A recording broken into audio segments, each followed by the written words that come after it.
My name is Professor Al Lucas, and this is the School of Public Policy.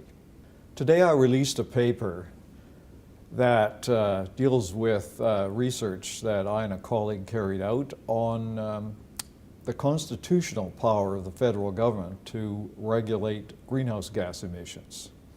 And what we've concluded is that there actually are limitations on the constitutional jurisdiction of the federal government to address greenhouse gas emissions, particularly if they do it in a way that creates a complex regulatory system and targets particular industrial sectors such as oil and gas. Under the Constitution Act 1867, the federal government has certain powers and the provincial governments have certain powers. And so when the federal government passes a law to regulate greenhouse gas emissions, and by the way, it has not done so. There actually hasn't been a law of that kind passed by the federal government.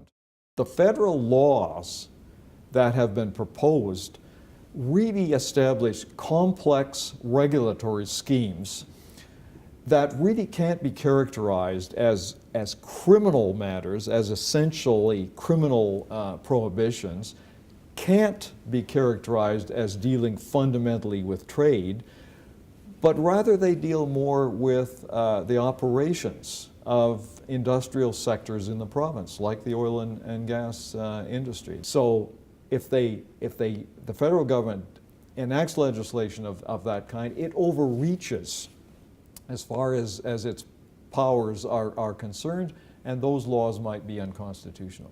This matters because the time may come when the federal government will either want to act or will have to act to pass climate change legislation that regulates greenhouse gas emissions. The United States may ultimately take action, and Canada has made it quite clear that Canadian action on climate change should be consistent with that in the U.S. So if the U.S. takes action, Canada will have to take action too. Oil and gas industry and the federal government have a little bit of a bargaining chip here.